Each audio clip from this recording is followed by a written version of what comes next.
Hello, and welcome to episode 50 of Timing Comics, the comics podcast devoted to the time-conscious comic book fan from the time-conscious comic book fan.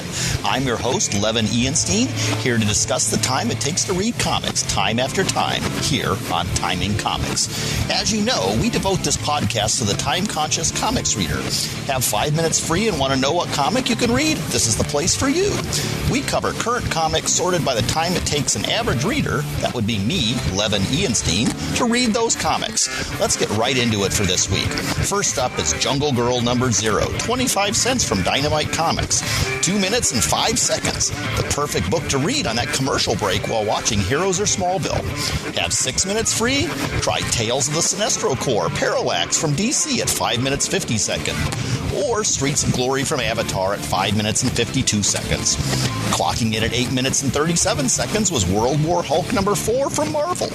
Countdown number 32 from DC came in at 9 minutes and 52 seconds. And if you have a whopping 19 minutes and 1 second free, you can check out Marvel Comics Presents number 1. That's all for this week. This has been Levenstein for Timing Comics. And remember, there's always comics for the time you have.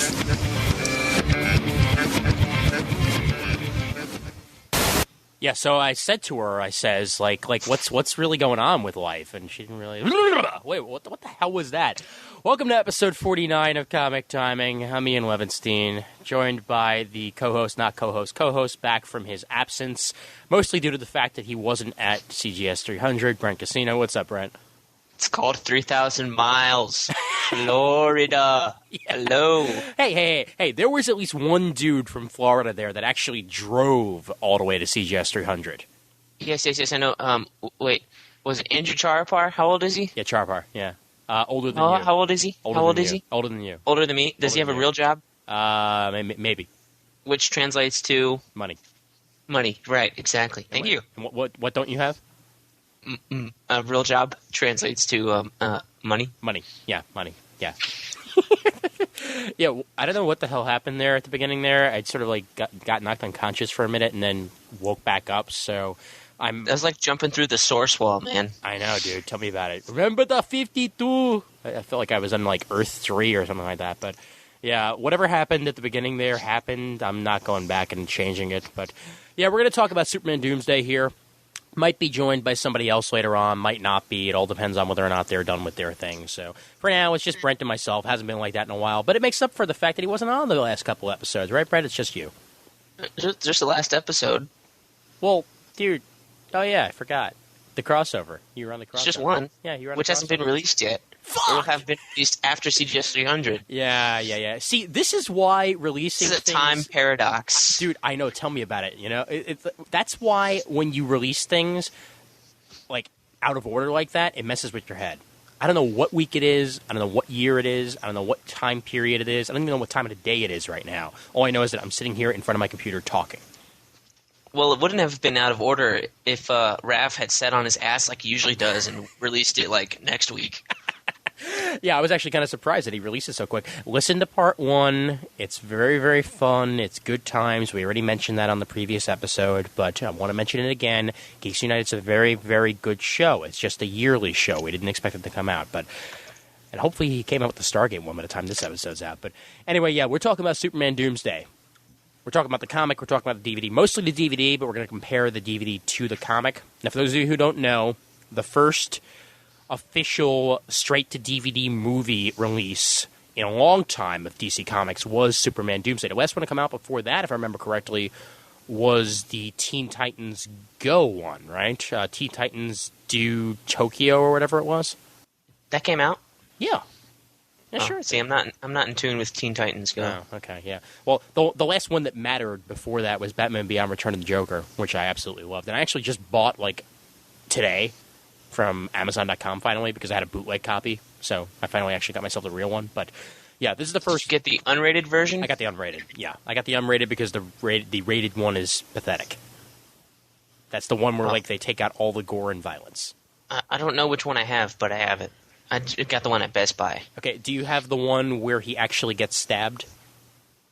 I don't know. I watched it over the summer. I can't remember. Were there hookers? I don't think so. Did Tim shoot anybody, or did Joker get electrocuted? He got electrocuted, I think. Yeah, you got the bad version. Aw, it was still good.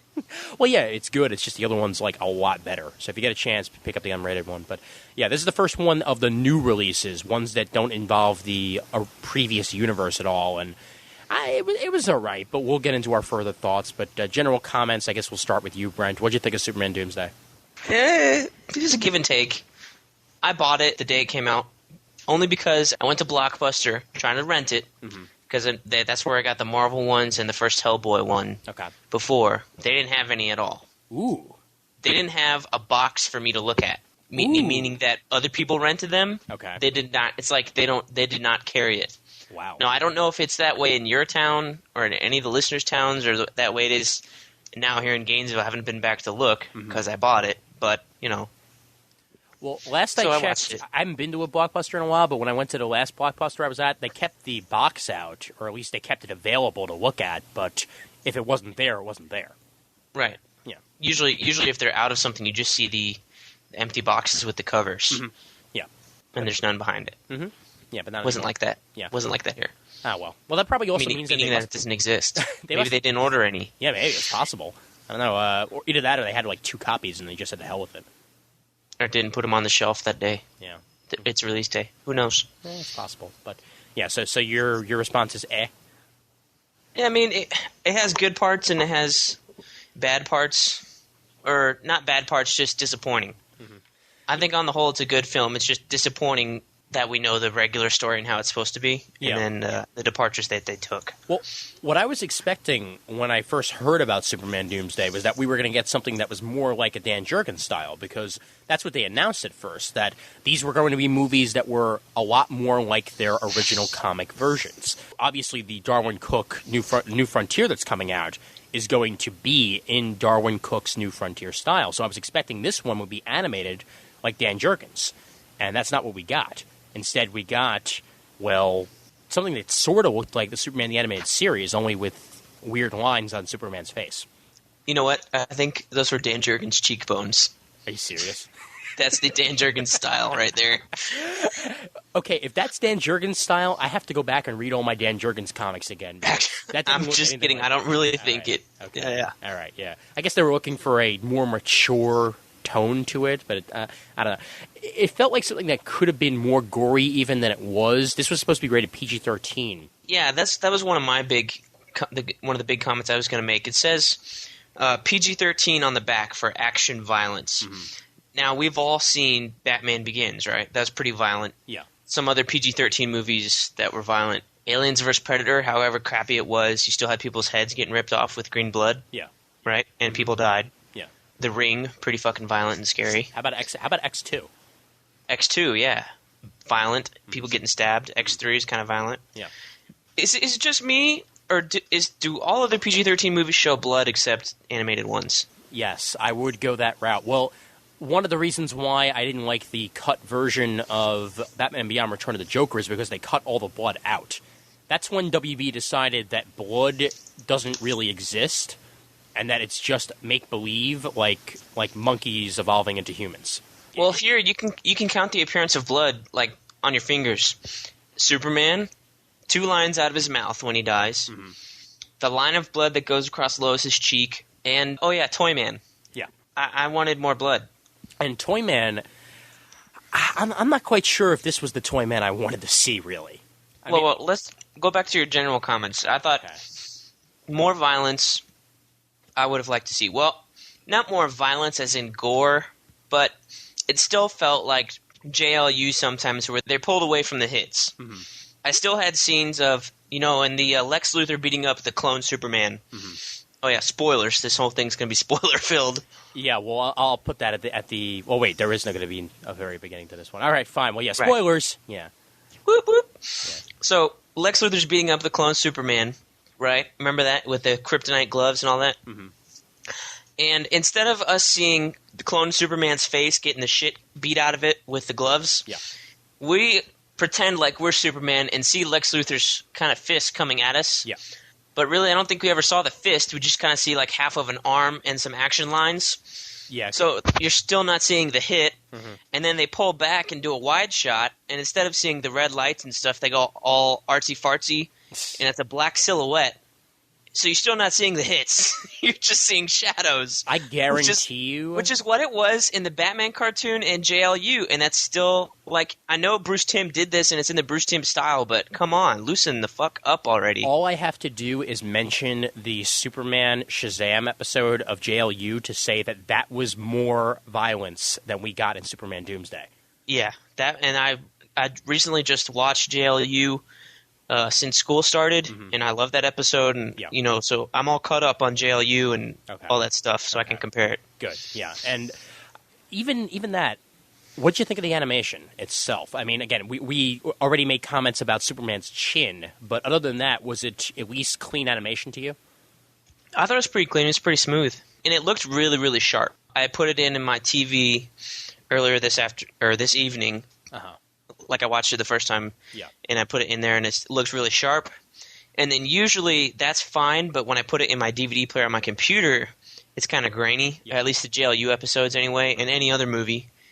And I put it in there, and it still looks sharp. That impressed me. My ultimate test is usually how it looks on a big screen. Well, that's how I saw it. I saw it on the huge screens I had at San Diego Comic-Con, and it looked beautiful on there. It looked absolutely beautiful. I mean, there were no herky-jerky moments. There was no grain to be found. It looked like a cinematic movie to me, even though it was on DVD. Because I'm sure that this was probably just a DVD copy that they put in there. Nothing special, really. Yeah. I mean, why would they do anything extra special for, San Diego other than just popping in the DVD? The only thing we got before that you didn't get in the actual release was we got a little message from Adam Baldwin, who played Superman, saying sorry he couldn't be there, but he was filming Chuck, and, everybody enjoy the movie, blah, blah, blah, blah. That's really it. Other than that, it was the actual full version that was released on DVD. But, I mean, these animated movies, I don't think they get a lot more money. Or maybe it's just other people. Because Ultimate Avengers and the Iron Man's... Well, I won't say Iron Man. That was kind of good animation. Yeah. But Ultimate Avengers is choppy. Yes, very choppy. You've seen those, right? Yeah. Yeah, Doctor Strange. Okay. Doctor Strange, actually, even though it's a bit choppy, it's stylistic, and I like that. Okay, I have not seen that one yet, so I'll withhold. That one's the best of the bunch. If you haven't, if definitely go out and buy it, or at least rent it, and you'll love it. Yeah, they have that at Blockbuster. I'll probably rent that one. Cool. But the last Hellboy one, Blood and Iron... I thought was kind of choppy. Okay. I have it, but I haven't actually watched it yet. I guess comparing this to other Warner Brothers animations that have been put out, it was the quality style animation that you have grown accustomed to. Well, I don't know. I mean, it's not Disney animation where they animated it in America. They shipped it overseas, like all the Batman cartoons and all. Then I think they did it in Korea, so this is probably the same studio there. Probably. Right, that did JLU. Yeah. But I think it is an improvement over the TV show. I do think the animation does improve over the TV show, and that's probably due to budget. I remember listening to CGS when they had Tad Stones on 3 times. Yeah. Talking about the Hellboy. Definitely go listen to those guys if you want to learn about animation and stuff. Agreed. And just about budget. He was talking about how their budget isn't that big, so they have to take cuts on the animation and stuff like that.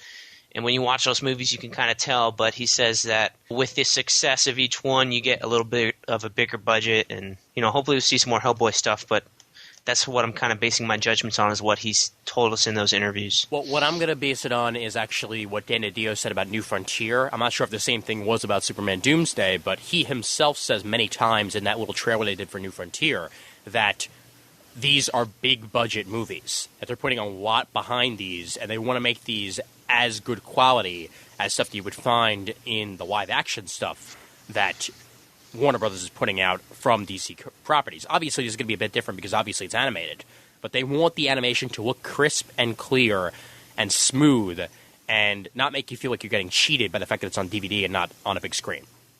Well, I didn't feel cheated here. Well, good. So we'll just say that is good. Good, definitely. Now, the New Frontier trailer you saw at San Diego, was that 8 minutes long? That was the one that ended up on YouTube. Okay. Yeah. Because there is one on DVD. It's a extended featurette, and they show very little of the actual movie. Uh-huh. I mean, it's this thing is 15 minutes long, and I bet they took that, how long it was, 2-minute or 1-minute trailer, and took all the little bits of animation and sprinkled them. Ours was actually about 8 or 9 minutes long. Ours was a shorter version of the one that ended up on the DVD. Okay. Ours had very little in it, but you actually got to see animation, and they went a little further into the actual like voice cast, right? Right. Okay, yeah. Ours, they just mentioned the voice cast in passing by showing like shots of them, and we don't actually see anything past that, really. Okay. Yeah, but they did. Yeah, we saw Lucy Lawless actually doing like the voice of Wonder Woman and stuff like that. Yeah, that we didn't get. We got to see her doing those like punches, but we didn't actually get to hear the audio for it. This is kind of a tangent, but I kind of liked what they did, even though I thought it was too long. It was like 8 minutes of people talking about the damn thing, and it felt like it should be on that DVD. And I'm sure this is like a cut up version of whatever's going to be on that one. It was a featurette that wanted to wet your whistle, pretty much.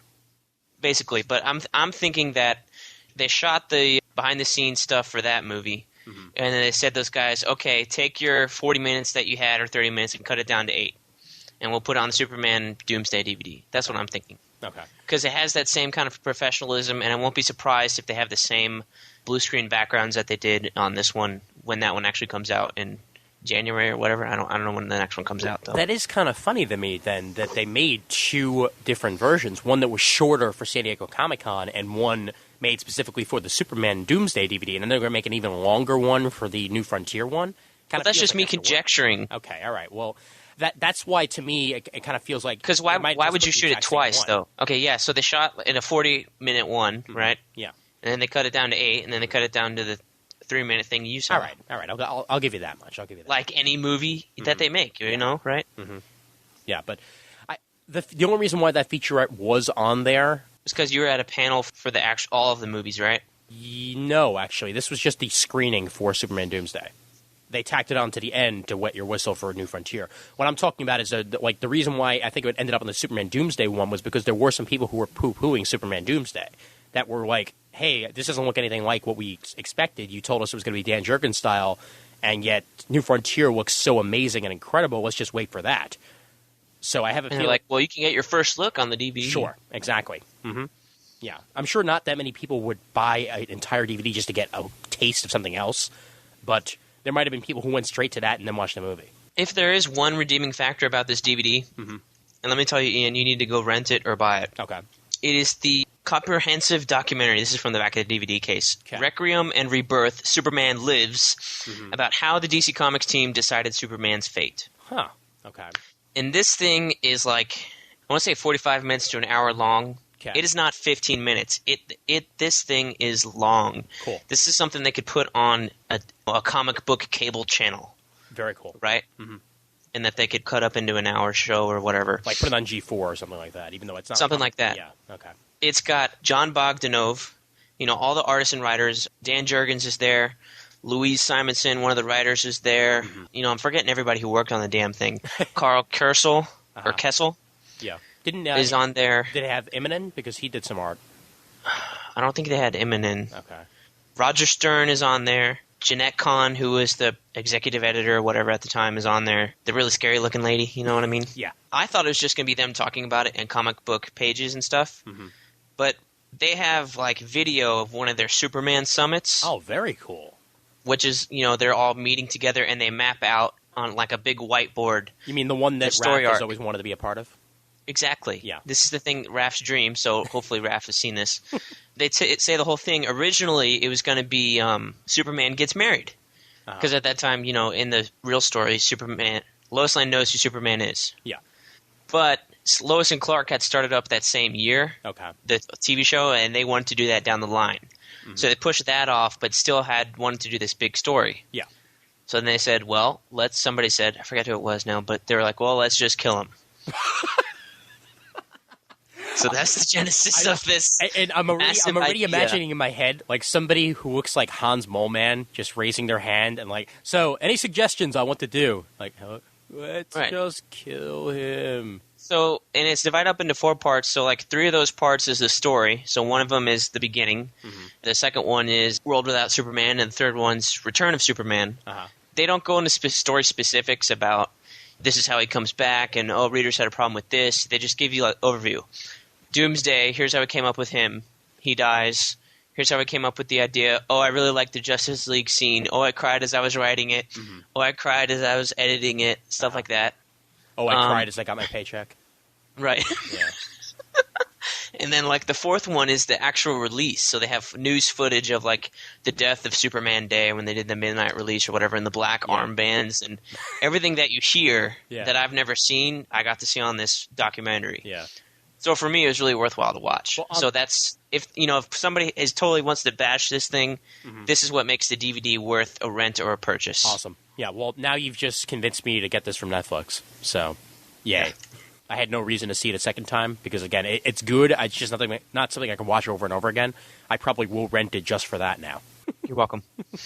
Well, and I'm remembering now when I watched Superman Returns, they had that documentary in the Ultimate box set where they talk about, we got lucky. Absolutely nothing else happened in the world the day this comic book came out. When Superman died, nothing else happened. Just like when Captain America died. It was a very quiet day in the news, so that became a headline. And that's why Superman Doomsday ended up selling over 1 million copies. Yeah, there's more of that on here, and more. Excellent. Awesome. Well, going back to the actual animated, and again, we'll talk more about the comic also, the voice cast, because that's as important as the animation, as important as the story. You got to believe that this person sounds like the character. Give me your pluses and your negatives on the voice cast. Adam Baldwin is good. He sounds similar enough in tone and register to the guy on JLU that I could, it could pass for him. Mm-hmm. It's a little different, but, he has the same kind of attitude, I think. Okay.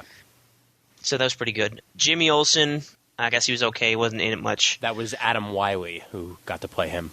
I don't know who that is. I don't know either. I'm looking up his past stuff here. He was actually he plays Brainiac 5 on Legion of Superheroes. Okay. So he's got that to his credit. Let's see here. Anything else? He was Brad Langford in Gilmore Girls. I've never watched Gilmore Girls, so I wouldn't be able to tell you anything about that, but maybe this is familiar to you. Oh, he played the blind bandit in Avatar. Yay. Okay. Wow, I sounded so girly just now. Oh, all right. He various voices in Batman Beyond. So, you know what? He's a regular when it comes to DC animation. Okay, good. Mm-hmm. I think I liked Anne Heche as Lois Lane, and that's the biggest thing that I think people might have a problem with. That was one of my problems, but let me hear why you liked her. I liked her. I thought she comes off as Lois Lane should. She's headstrong. Mm-hmm. She's determined. She doesn't give up. She's not weak. She's not the damsel in distress, basically. Okay. And it reminded me enough of the Lois Lane from the Superman animated show to like it. And it reminded me enough of Terry Hatcher in Lois and Clark. I really liked her Lois Lane. Yeah, more Terry Hatcher, less of Dana Delaney. But she's not the pansy she is in the movies, right? Yeah. And that Margot Kidder, let's face it, didn't do much. Kate Bosworth, even less. What really made me like her as Lois Lane, though, was the scene with Lois and Clark's mom and Ma Kent. Okay. I really felt that the first time I watched it. Yeah. That's what sealed the deal for me. Yeah. That was actually one of my favorite scenes in the movie, so I can understand why that actually sealed it for you. My only problem with her, and actually I liked Martha Kent's voice more than I liked Lois Lane's. I felt that was almost perfect casting. Swoosie Kurtz played Martha Kent. Swoosie Kurtz I've actually heard before, if the name sounds as familiar to me as I think it does. In fact, actually, let me just bring it up here. Oh, that's why. Okay. She's in Pushing Daisies, and I've been watching that, so that's why it resonated in my head. But she has previously voiced characters in American Dad. She was in the show Huff as Madeline Sullivan. She's been around, and it's a voice I've definitely heard before. It sounded motherly. It sounded like somebody who actually raised Superman. She had that like homely Kansas feel to her voice that she needed to have. So that was a perfect pick. My problem with Lois Lane, Anne Heche as Lois Lane, is that way too often, she sounded like she was reading from a script. There wasn't enough emotion in her voice most of the time. I don't know, it just felt flat to me. It's not the fault of the writing, it's the fault of the voice actor there. I can understand why people might have actually liked her. To me, it felt like she just didn't have enough oomph to pull off being Lois Lane. I've heard Dana Delaney too many times, maybe, but she just didn't do it for me. Adam Baldwin, good Superman, needs to work on his Clark Kent. Very good Superman. It's just his Clark Kent wasn't convincing to me, which will happen. Kent wasn't in the movie. Yeah, but the few scenes he was Clark Kent, though, didn't really feel like Clark Kent to me. Okay. Which is important, because you're playing two characters. When you're playing Superman, you're playing two characters. Dana Delaney in the Superman animated show, in the Timverse, she was beating the shit out of Clark all the time with her one-liner. She was great. Lois Lane was a great character in that show. Definitely. This show, she's a little different. Mm-hmm. She can't really beat up on Clark. because he's not around. He goes to Afghanistan mysteriously before Doomsday attacks. Yeah, and Afghanistan, totally great way to work in the times. Yeah, great. Well, yeah, whether it's taking place now or in the 90s when the comics were written, right? Yeah, actually, because they were both relevant. Yeah, so it's pretty good there. Yeah. But Lois, she had stuff to do in this, but she didn't have as much oomph to do. You know what I'm saying? Like, other than emoting or trying to be the detective and stuff. Okay. Another scene I liked with her was her and Lex, when she got Lex to open up the thing where she stabbed him or whatever with the needle. I kind of like that. Okay. So, I mean, I did like her. I can see what you're saying, that there wasn't enough oomph. I will agree that there are times where she did sound kind of flat, but I think she did a good job with what she was given. Well, you know what it was, actually, that really kind of led to it to me? Was every time she was with Jimmy, it just didn't feel right. Jimmy was actually good. I do agree with what you said about Jimmy, that his character was actually very well voiced. Their back and forth just didn't feel right to me, because I'm so used to, even in the comic books, and, well, they try to do it here, is that Jimmy and Lois have their own relationship going on, their friendship that is witty banter back and forth, kind of like Clark and Lois was in the animated series. But they always have that in the comics or in animated projects, and it just didn't feel right to me in this. I don't know really what I was expecting. I just expected her to be maybe more sarcastic, and I just didn't get that. But there's not much room to be sarcastic when Superman dies. Obviously, but even before that with Jimmy, though. Okay. I mean, Jimmy was doing some really stupid stuff in this film. You know? Okay, well, since we're talking about Jimmy, let's talk about... Well, do you want to talk about character models first? Yeah, we can redesigns. Do let's do that before we do a story. Okay, well, you know what? Actually, before we even do that, though, we're leaving out the most important character. Oh, Lex. Yeah. Because, well, also Perry was okay. I'll give Perry that much. He was all right, but yeah, James Marsters is a very familiar voice as Lex Luthor. And I'm going to make a statement here, and you could either agree or disagree. I felt like he was playing Brainiac. And it might be the fact that he played Brainiac on the Smallville, but his voice, to me, is so much more suited for a Brainiac character than a Lex Luthor, because he actually sounded like Brainiac on the animated series to me. Yeah, I will have to... Now that you say it, I can see where you're coming from. I've lived with Clancy Brown for so long that he's just my Lex Luthor. Sure. I mean, even watching the Batman thing, like the past 2 weeks, Clancy Brown is on there as Lex Luthor. Yeah. I mean, come on, you can't compete with that. Yeah, I know. And he did such a good job in the animated series. Oh, I agree. Him and Lois were the standout actors for me in that animated series. Yeah, I mean, that's Superman. I didn't really care less. They were able to replace Superman's voice, and I was still okay. Right.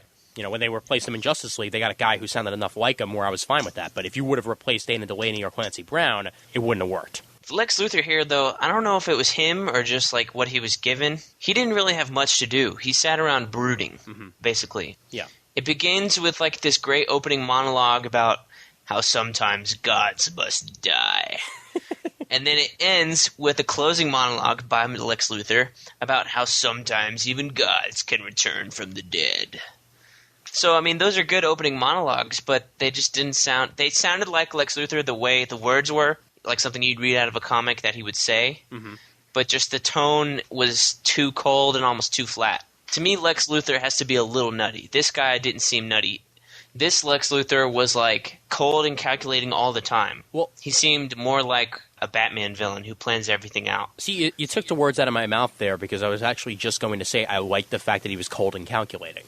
Because Lex Luthor, for me, in the comic books, most of the time, manages to be cold and calculating. Sure, he has his insane moments and his crazy moments. Well, he's been crazy for, like, the past year or so, right? Yeah, but before that... And even in Superman Returns, he's a little crazy. I mean, come on, a land scheme again? Yeah, fucking A. I know. Man, I wish Raph were here to defend that. Well, hey, at least he brought the Injustice League back, and that's not much of a spoiler because that's what's going on right now in Justice League. At least that's back. That's sort of happy.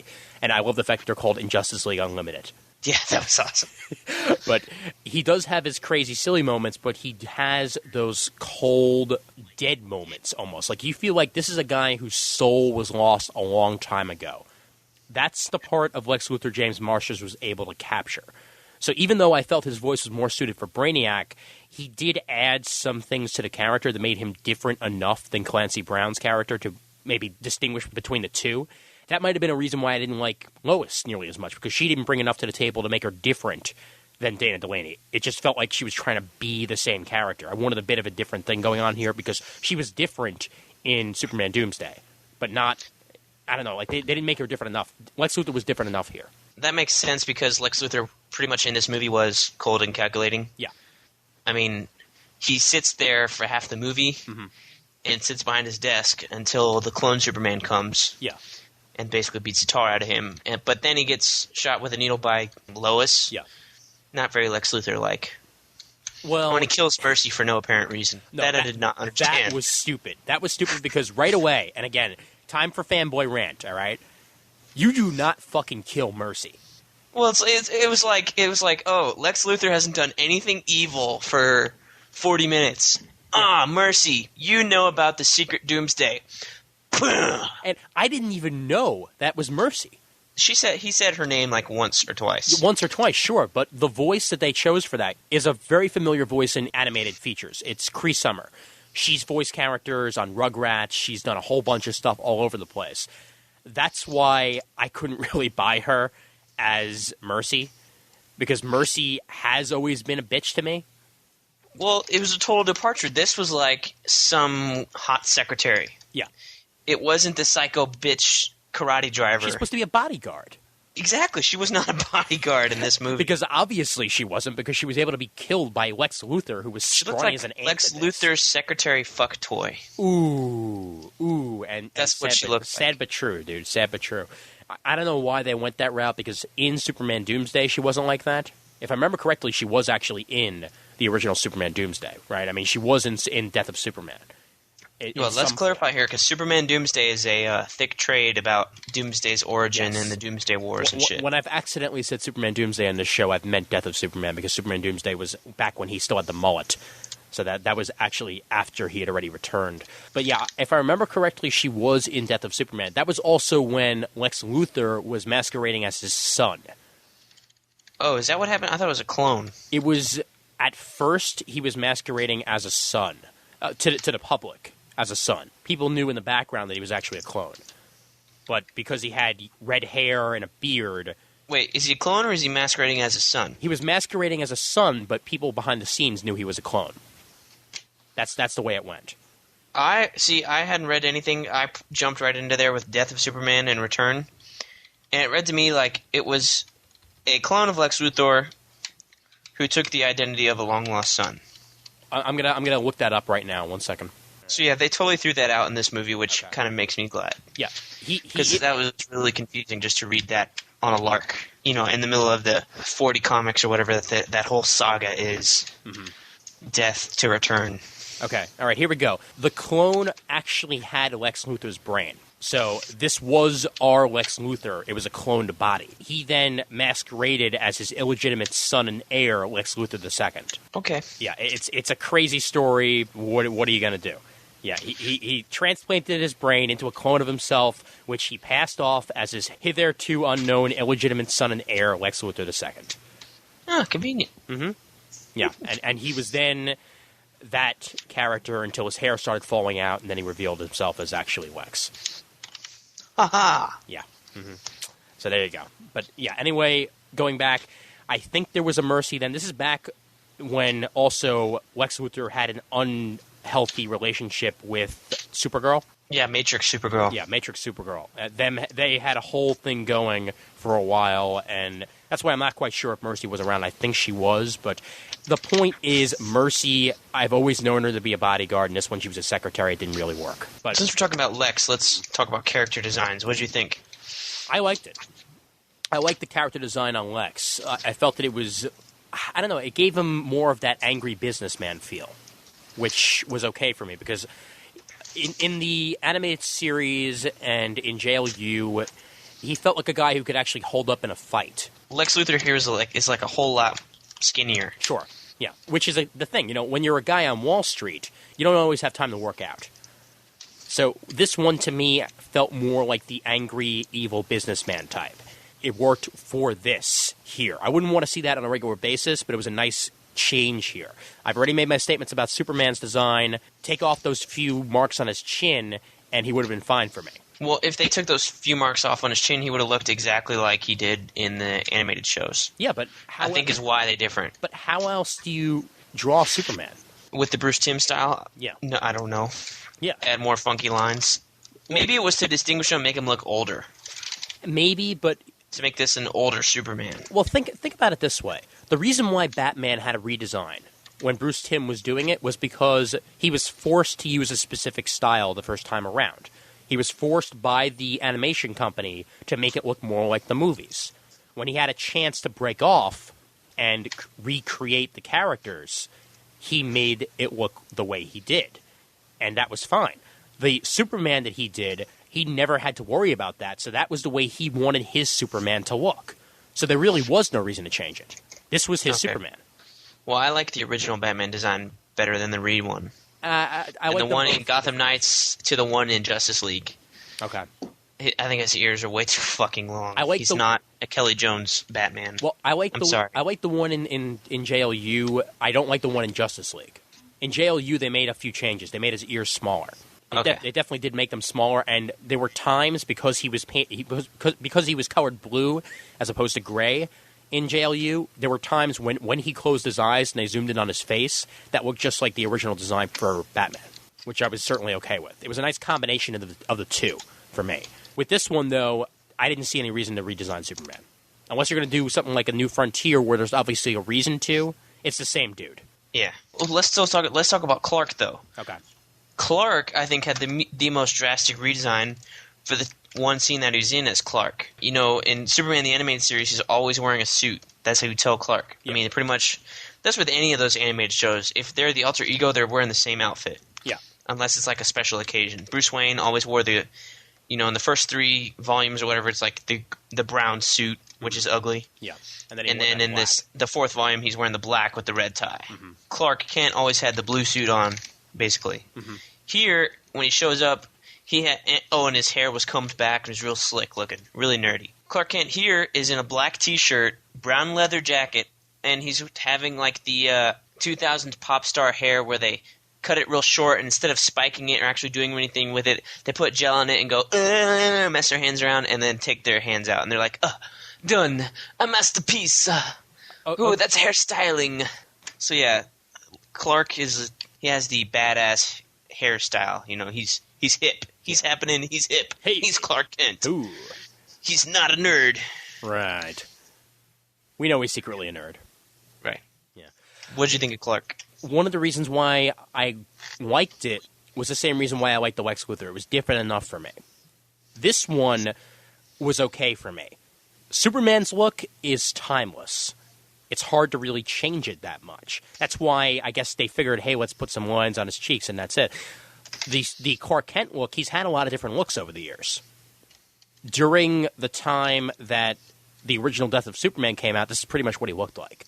Yeah, so I was going to say that too. I'm perfectly okay with that. So yeah, that was fine. It's just you're comparing it to the Tim style the whole time you're watching it. You're going to notice things. At this point, we're joined by John Mayo, who hasn't been on for a while, so I figured I'd get him in on this. John, what's up? Oh, not too much. Not too much. Surviving ever so slightly, but he is still there. That's what's important. Yeah. We were talking about character designs, and I'm curious to see your take on that, as obviously you saw it when I did at San Diego. What did you think about the redesign for Clark and for Lex, as those are the two that we've touched on so far? Overall, I thought they were not bad. There was some stuff with like the way they did the jaw or the cheekbone lines or something that just seemed like they were scarred or something versus anything. Lex seemed a little, thinner, whatever. It seemed to be, I almost would say, a minor downgrade in the quality versus any major redesign by and large. Okay. But, I mean, nothing too bad.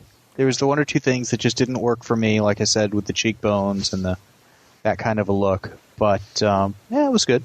Well, what I was saying earlier about Lex Luthor is that he felt more like an angry businessman in this, and less like a guy who could beat you up. He seemed really, kind of skinny, almost frail in that respect. More from the Smallville school of thought with the physicality of that Lex than some of the bigger, beefier ones we've seen in the animated series. And I'm actually glad you brought that up, because I hadn't actually have drawn that comparison until just now. Brent, you think it looks a little bit like the Smallville Lex?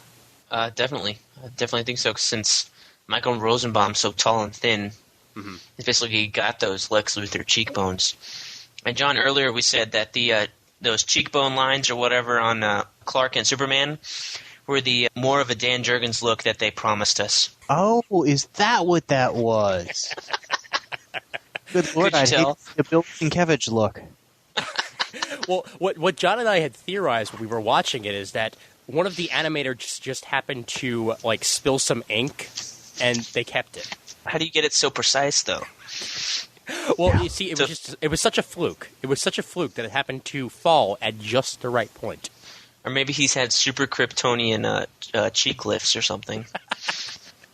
I mean, I'm not going to say that animating a series is easy or that I could do anything resembling a better job than a stick figure sort of thing. Mm-hmm. But it seems like there's some almost fundamental aspect of how you draw an animated character that whoever was either the lead artist or the lead something or whatever just got wrong. You know what I mean? There's got to be a right way to do those cheekbone kind of effects or whatever, and the wrong way that they chose. Well, do you feel that it was just trying too hard to look different than he did in the animated series? Because what we were saying is that the Bruce Timm look is so iconic, and this was done by Bruce Timm. So do you think Bruce Timm was possibly trying too hard to not look like himself? No. I think if that were the case, we would have got something that would have actually looked as if it were a different style. Okay. It's funny because it was very clearly a Bruce Timm-ish animated look in many respects, with different character models, but still the same overall style. And as a result, I felt the film kind of had a severe identity crisis, if you'll pardon the phrase, because it was caught somewhere between the Bruce Timm animated series that we all know and love, Smallville. I think there were some aspects even of the Christopher Reeve Superman type stuff. Certainly the comics had a bit of an influence, and I would say the current Batman, the Batman series, I should say, had some influence. And it was kind of a gestalt of all of that, and a few things just didn't meld in the process. I want to thank you for using the word gestalt, because I feel that's not used nearly enough on podcasts. You're welcome. Probably not. Comic timing. We're full of gestalt. All right, let's move on to Lois. Her character design probably pretty similar to the way it was in the animated series, but there were some slight tweaks, I guess. We'll go through the rest of the main cast, like I guess the main Superman cast here, specifically Jimmy, Lois, Martha, and Perry, because they're sort of grouped together, and then we'll go into the last villain, which would be Toyman. And, yeah, any major differences you notice, Brent? Hair length. And other than that, not really. Pretty much the same. Mm-hmm. Okay. And Mercy, obviously, were major differences, but we've talked about her, and I don't want to talk about that more. It angered me greatly. Urgh. John, it looked pretty much the same to you, right? Yeah, and it's funny because I've seen the first part of the Superman episode of The Batman, and that's really had me kind of rethinking some of the decisions they made on the Superman Doomsday film, because The Batman is not the Bruce Timm universe. It's supposed to be this new universe. And they use essentially the Bruce Timm Superman. Yeah. George Newbern does the voice. You've got the same Lois. Everything else is more or less the same. Clancy Brown is Lex Luthor again. Yeah. I mean, we're back to I don't want to say the glory days of the animated universe or whatever, but it was fun. It was comfortable. So the changes they made, which in a lot of cases, like in the character designs, were fairly subtle, same art style, but a few different, a little taller, a little thinner, a few minor tweaks like that. Moreover, with the voices, which I thought were radical departures, not bad choices, but not the voices I would have expected either before or since. It seemed like they were trying to be different for the sake of being different versus leveraging creative assets and voice actors and things like that they already had and going with that. Well, what I'm really looking forward to is whether or not Chris Hardwick from Singled Out does a good job as Green Arrow next week on The Batman. Should be interesting to find out. Oh, no. Yeah, you didn't know that, Brent? No. They should have taken the guy who did it on Smallville. Justin Hartley. He's pretty good. Hey, well, look, still, Chris Hardwick, all right? The only thing I know him from is Singled Out in that, dating show that took place on a boat. That's his background. I don't really see him having much of a background in, like, voice acting or anything, so I'm kind of scared about Backgrounds are overrated. I guess. Erica Durant, who plays Lois on Smallville, I believe the only thing she had really done prior to Smallville was an episode of Stargate SG-1. Oh. No, House of the Dead. Okay, I sit corrected. The only thing I knew her from, though, was... All right. And really, that's all that matters. What do I know? Uh-huh. So, I mean, she's gone on to do a great job there. And I think she could do a good job as a voice actor, too. I mean, certainly Michael Rosenbaum has done plenty of voice acting. Oh, sure. It all comes down to whether they've got the background or not. There are some people who are just a lot better at it than others. Mm-hmm. Well, the one difference in character animation that we really had was Toyman. He looked a lot more like his actual DC Comics self here, and less like he did, obviously, a hell of a lot less than he looked like in the animated series, because in that one he was a living toy. In this one, he was a moldy old man who looked like he might have had Cheetos under his breath. Was he moldy? I thought he was your stereotypical comic book fan. I thought it was a dig at us. The fat slob who needs a shave and doesn't brush his teeth and wears black T-shirt. Hey, I totally brushed my teeth this morning. Everything else is true. And doesn't wash. That's what he looked like to me. He looked like the stereotypical comic guy, what mainstream America thinks we are. Toyman's had a couple of different looks in the comics and stuff, too. So that's a character that I really don't think there's a classic de facto one look for. I think there's like 2 or 3 to choose from. Mm-hmm. I like the Chucky look myself. Yeah, I like that as well. I mean, this guy, I guess he did look like the pathetic loser villain. Now that you mentioned it, Brent, I'm probably not going to be able to take the fact that he probably goes to his comic shop every single week out of my head. But yeah, he looked villainous enough for me, I guess. He did the job. But yeah, we can move on to the actual story, I guess, here. And, well, John made the comment that there might not have been any story to this in the first place. There was story to this. It just wasn't what we were expecting from a Superman death story, as it were, because, well, this wasn't Death of Superman. This was an entirely new Vision. Did the Vision work for you, Brent? The first half of it. Okay, but not the second I mean, I liked what came out of the second half, but I really wanted a Return of Superman second half with the Eradicator and Cyborg Superman and all that stuff. When they said that they're taking a departure from it, I just went, that went out the window. Just forget about any of it. Because, honestly, in, the 70 minutes that they were basically just an hour and 10 minutes, right? Yeah. 70 minutes that this was, you can't have those things in it. Yeah. Well, they hadn't really told us, though, going into this, that we were getting a major revision of the story. They kept saying Superman Doomsday, Death of Superman, Superman Doomsday. And that's all associated with the reign of the Superman. So I thought that they would at least find some way to work that in. Instead, we got Reign of the Superman clone. Well, we got the solar suit, the black suit. Yeah, but that's it. And a mullet. Well, part of it is this whole string of direct-to-DVD features I thought was originally sold, or marketed, I should say, to the fan base as they're going to take some of their classic and some of their really loved storylines, like New Frontiers, like the Judas Contract, like the Superman Doomsday stuff, and do a reasonably faithful adaptation into an animated feature. And that they were going to try to do a little higher production values than an average cartoon, stuff like that. But they were going to be faithful artistically and story-wise to the source material. And while this certainly leaned heavily on the source material, there came that one point in the movie where there was a significant divergence. Now, there almost had to be, because you don't have, even if they'd gone more than the 70 minutes, if they'd gone 2 hours or even 2.5, and there was no way they were going to, but even if they had, you can't bring in Green Lantern and do that whole Coast City storyline. You can't bring in the 4 other Superman clones and get any kind of halfway decent storyline with them in the amount of time you'd have available.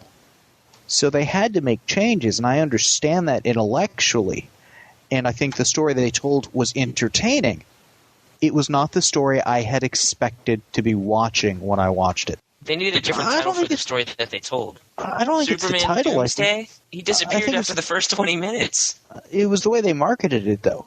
I expected a more faithful adaptation. Yeah. Well, when somebody says the words Superman Doomsday to me, I think Death of Superman. I don't think it's going to be about just Superman Doomsday, because that would be a trilogy pretty much. You'd have to have Superman Doomsday in the first movie, then Reign of the Superman, and then Return of the Superman. That's. Well, what about Hunter Prey or the other Superman Doomsday miniseries they had? I thought it was going to be, like John was saying, there's this trade that says Superman Doomsday and has the Doomsday Wars and Hunter Prey in it. Mm-hmm. And I was thinking, okay, maybe they'll do the first story where Superman or Doomsday gets whoever kills Superman, right? And then they go on to do like the origin story where you find out he's like some Krypton experiment or whatever the hell he is, or something like that. Mm-hmm. And Superman gets that cool outfit with the pouches and stuff. Yeah. Cool being relative, Well, so I thought they'd do something more like that. I never really thought that at first. I maybe thought it for maybe like 5 minutes after the fact, but once I started seeing the promo art, it was clear that this was going to be that. But I don't know. I mean, they could have gone a very different route here. Like John said previously, like we said previously, if this was supposed to be one of those things that's supposed to please the fans, they didn't hit the mark. Well, it's not just is it supposed to please the fans. I would hope that's always their goal. But again, they said it was going to be a faithful adaptation of the source material. Yeah. And if they had been upfront saying, as faithful as possible, once we remove the Justice League, Green Lantern, all these other extraneous characters, like, the clone Superman, the Superboy, the Kryptonian, the Eradicator, all that stuff. And Steel. Yeah, and Supergirl, and, a few other things, Red-haired Lex Luthor. Yeah, it's faithful. Details. But if they'd at least said, there's a lot of things that we're not going to have time and space to do in the allotted parameters of this film, but we're going to try to stay as true to the core story, I'd have been okay with that. Or a better sentence would have been, we're going to be faithful to the core story and the characters and the themes after this movie comes out. Starting with New Frontier, hopefully. Well, I got to say, I'm a little curious as to how they're going to do the Judas contract with the new Teen Titans, because they're not going to have Jericho. That was half the reason I was looking forward to it. I agree. Now, I understand why they're not going to have Jericho. You can't tell a movie-length storyline and in the final segment of it, introduce a new character who essentially comes and saves the day. It's bad storyline for a story. For the ongoing Titans story, it worked beautifully. That's the difference in the format and the venue.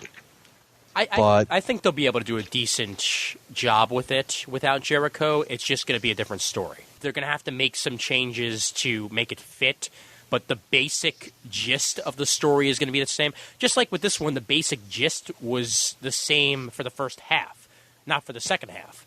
They just shouldn't have billed it as faithful. The change here is the last quarter of the Titans thing is going to change, and it essentially means Nightwing's got to kick a lot more butt because he's got nobody there to help him. Mm-hmm. And I'm okay with that. Yeah, because Nightwing kicking butt is good, just as long as he doesn't have sex with somebody halfway through. What are you referring to there? Dude, he's had sex with every woman in the DCU. Come on, man. Come on. You almost slipped up and said Marvel. Yeah, I know. Well, he might have, for all we know. Do you feel the story itself was rushed, like they weren't meeting deadlines and possibly had to just throw something together? Because the second half of the movie almost felt a bit tacked on to me. Like they were going one route and then just shifted immediately after the death of Doomsday. It might have been because I was expecting one thing and not the other, but it felt a bit forced to me. Did it feel forced to you, John? There's forced and there's rushed. I don't think it was rushed. It did feel a little forced, but I think part of that, again, is you have to rewrite so much of it when you pull out so many of the core aspects of the story. Mm-hmm. They did a good job rebuilding the story with all that stuff removed, and it was still very satisfying, very good, but again, very different. This goes back to my comment about, expectations going in. If I had not been expecting something to be a very faithful adaptation and something that started out as a reasonably faithful adaptation, but then hit that halfway point where suddenly that was not viable anymore because of the number of characters, because of, whatever reasons they chose to go the way they chose. I think that most hardcore fans of the story are going to hit that one point in the story where suddenly it's like, okay, you lost me because this isn't the story I thought I was going to be watching. That's the big hurdle for this. I think it'll be less of an issue for New Frontier. On the other ones going forward, I'm not sure what they've got planned besides that and Judas Contract off the top of my head. I mean, part of it is the nature of comics in a shared universe. Mm-hmm. It's so easy to just pull in these other characters, use them for bits and pieces of story. Sure. Yet when you want to tell a Superman story, and Superman needs to be the lead character and the hero, mm-hmm. it's a little more difficult. Well, I still say that they could have very well had, at least at the funeral, the Justice League there. You know, they could have had characters that were involved with the first one.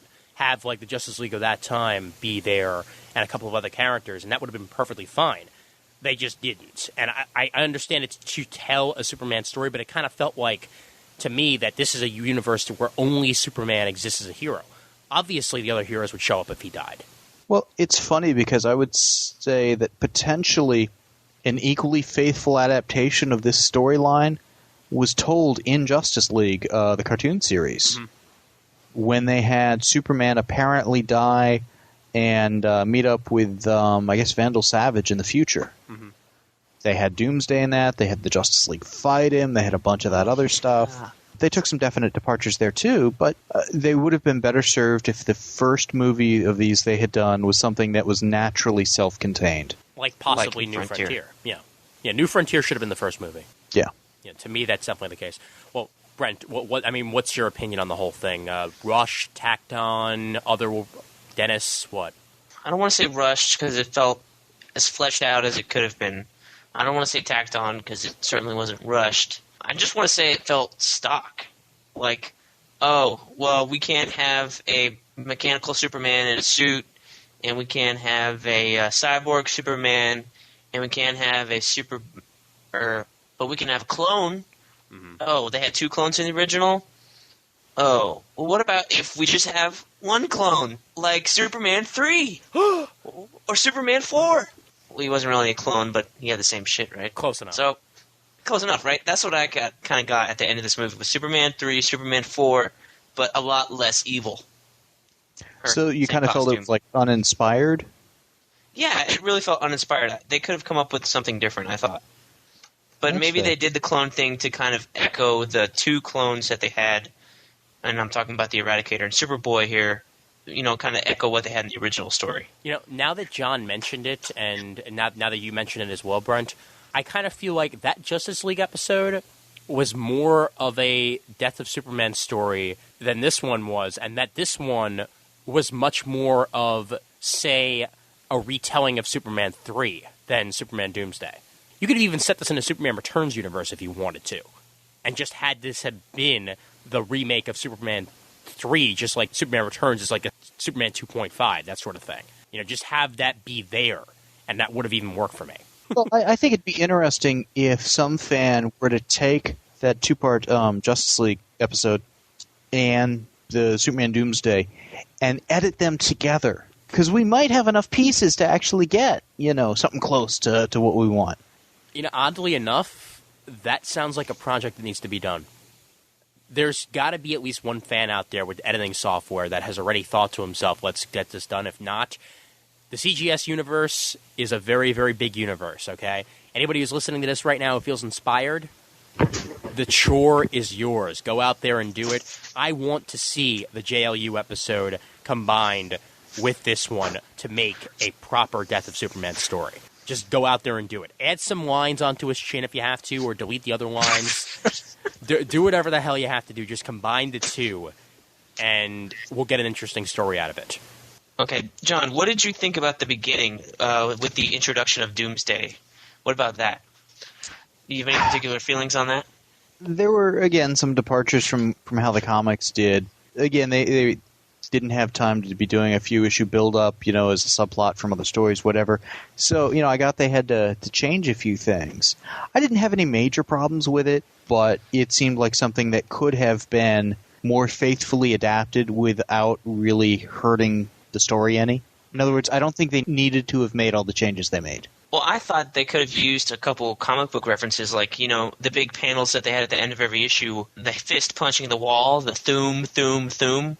One or two of those would have made it more faithful in maybe our eyes, or just maybe give us a little bit of happiness. I was missing that, particularly. And the rest of it, where he was just some alien from another planet. They used Earth as his toilet. Was kind of what you said. They didn't have enough time to build up his true origin, but I guess it was better than them just having him appear like they did in the comics. Yeah, but it could have been a really cool opening to have Clark going about doing his usual daily life type stuff, intercut with the thum kind of a thing as they show the credits or whatever, and kind of give the build-up immediately of, he thinks it's going to be a normal day. He's Superman. It's not. At that point in the story, I had more problems with the cheekbones than more or less any story changes they'd made. In here, they have Superman and Lois Lane kind of, I guess, pseudo-sleeping together. I don't know. I think they kind of added it in or tacked it on to make it feel a little more adult than like the regular animated series. I didn't think they needed it in the story at all. They didn't need it in the story. That was strictly as, see, we're not just a kid's cartoon. It was, I don't want to say gratuitous, it was needless. It didn't add to the story. I think they could have gotten a little bit more edge if they'd added more. We were saying earlier before you showed up that it needed a little more violence. They just had like a couple things of blood to show us that they could do it. But I still felt that they were pulling punches in some of the fights, When Lex Luthor was beating up Superman, they had the black silhouettes, just like they had in JLU and Batman all the time. In the Superman Doomsday fight, we certainly saw a lot of hits, but, we had to in that fight. But it felt like at other times they didn't want to show the violence. So it seemed like as a trade-off for that, they added the sex storyline, which they didn't imperatively say that they had sex. They just kind of implied it with the robes and stuff. I think part of it was, again, kind of the identity crisis it was having. They weren't really sure how far they could or should go in various areas. And I can understand that confusion. It's direct-to-DVD. It's kind of a cartoon. It's kind of an animated feature. It's kind of for the collector and hardcore fan audience, but obviously for the mainstream as well. I really don't know where they should have drawn the line on certain aspects, on the violence, on the bedroom scene, that sort of a thing. I can certainly understand the dilemma they were in, but they should have, before they started writing the script, and maybe they did, but they should have made it very clear, these are the parameters we're working in. We will allow this level of violence, and if this was supposed to be for a more mature audience, seeing Superman get a bit more banged and bruised would not have been a problem. And I agree, they did almost literally pull punches in that area. Now, I don't think we should have seen, gore and blood flying all over the place or stuff like that.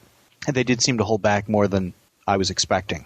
I would say they need more gore, but I mean, at the end when Lois is holding Superman in that iconic image, she's not... I mean, Superman's costume is not cut at all. It looks like he didn't get beat up that much. Well, and that's what I'm saying. I don't want the gore, but it didn't look like he really got that badly hurt. Yeah, I think he needed, a shredded costume, kind of like what he had in the comics. Maybe he didn't have to have all the blood that he had in the comics, because in the comics he really looked like he got the life beat out of him. But in the movie it didn't feel like that. If you had to pick a favorite scene, what do you think was your favorite? Wow, that's tough. I would probably go with the one where Luthor goes into the room, beats up Superman, and it gets revealed that it's a clone. That I thought was a fairly effective scene, and just a fun scene. Certainly the one that kind of sticks out in my mind is the most memorable. I think the military scenes were probably my favorite. I thought those were pretty well animated and plotted out and stuff. I really liked those. But I did really like the Lois scene with Ma Kent, where she confronted her and said, "I know who Superman is." Yeah, I really liked that. I really liked Anne Heche's acting there. So that was probably my favorite scene. Did you like that as well, or? Yeah, that's one of the other ones that kind of sticks out in my memory. Because again, it's been a couple of months since I've seen it. Oh, so Ian, what was your favorite scene in the whole movie, if you had to pick one? Actually, one of my favorite scenes in the movie would have to be the death scene. I actually felt that scene in itself was done very well and actually echoed the original work a lot. That was one it's a very iconic shot in the actual comic book. seeing him lying there all tattered, the cape is tattered with his like hand up and Lois crying. This wasn't that, but it was a good alternative. And it felt true enough to make me happy. That's definitely one of them. We were just saying that we didn't feel especially in that part where that Superman had gotten the life beat out of him. Mm-hmm. Certainly his costume was still all in one piece except for his cape. Yeah. They could have ripped him up a little bit more, but the fighting itself did feel severe enough for me. I mean, we were talking about earlier that there could have been actual more blood and stuff, but the punches seemed hard enough for me. Mm-hmm. Yeah, it's just they didn't seem to leave any marks. Yeah. Well, that's the thing. What leaves a mark on Superman? We still have to ask that. Even though in the comic books he gets hurt all the time, it doesn't really happen that much in the cartoon, from what I remember. I want to ask why Doomsday didn't get a redesign. Because he looks pretty much the same from what he did in the JLU cartoon, which is already a departure from the comics. Yeah, you think it's like a departure from the comics? Well, I mean, in the comics he's a lot more bony. Here, he has the bone shoulder blades or shoulder pads or whatever, and he's got a lot more teeth and stuff. And well, I don't know. I would have liked to seen something more to the comics. I think he looks more fierce with all the bones and stuff. Well, don't you think this might be like the same reason why they didn't give Black Canary her leggings? That it would have been too hard to animate. I don't know. I think you could have done it, John. Obviously, you don't have a animation background, but. Do you think that would be harder? I've been Disney for I've got no background in this. Jeez, certainly they've got to simplify the costumes. They've got to take into account that they've got to be drawing, 24 or 30 frames a second or whatever it is. And sure, they can use computers to help out with some of that, but there still comes a point where somebody's got to draw a ton of images. Sure. In the comics, Doomsday had all the bone fragment stuff. You beat him up, he'd get a few more, whatever. That is a lot of detail and things like that to keep consistent, to draw from various angles, to draw from various angles as the guy turns. So certainly simplifying that is almost mandatory. And I didn't really have any problem with that because I expect a certain level of simplification of the costume for the drawing efficiency, as long as it looks good and harkens back to the source material. And I thought Doomsday was fine for that. Sure, yeah. He did enough for me. He still had that menacing feel to him. He didn't just feel like a tall guy with bones. He felt like a guy who could still beat somebody up and do it well enough. But although that would be funny to see an animated feature where the bad guy basically looks like a guy in a rubber suit. Yeah, sort of like the Godzilla treatment. Yeah. That would be funny. That would be awesome. Actually, was his background different in the actual animated than it was in the cartoon? I think it was. Oh yeah. Okay. In the comic, it was actually a different background. In the comic, he was a weapon essentially designed that kind of went out of control, and they basically, put him on this barren rock where he wouldn't bother anybody. Of course, that happened to later be Earth, but details. Sure. Mm-hmm.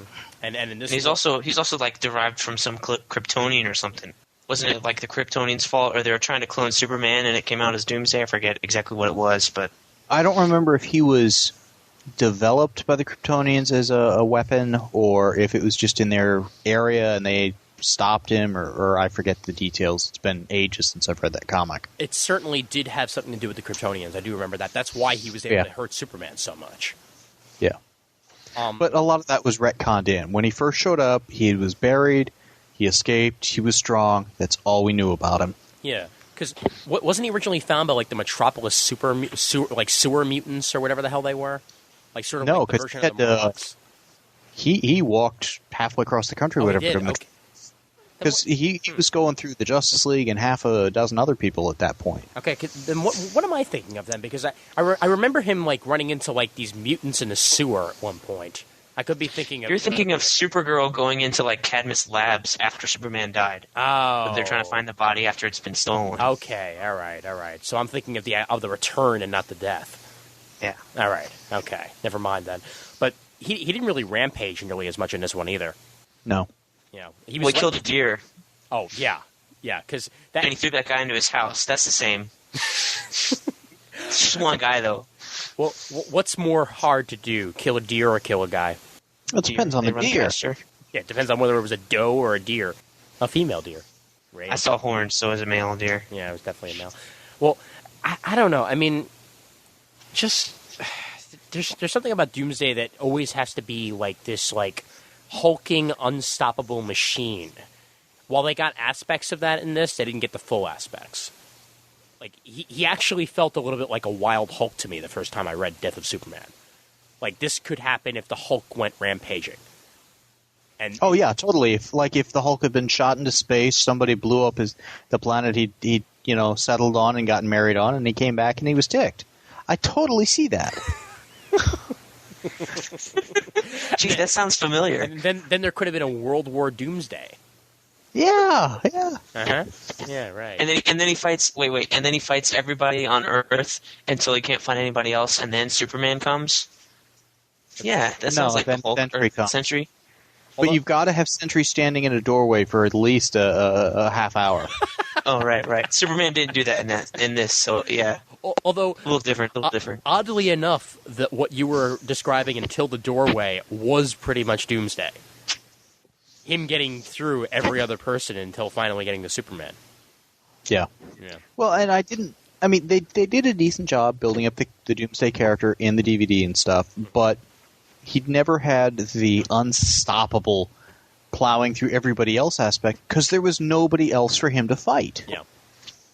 And if they had set this, and granted, because of the events they'd already done in Justice League Unlimited, they couldn't, but if they had set this in that universe and had some of these other characters to draw on, even if all they do is show up, get batted around, get, toasted or, rushed to the hospital, whatever, and without saying a word, hence not having to pay for voice actors, could have been done cheaply and effectively.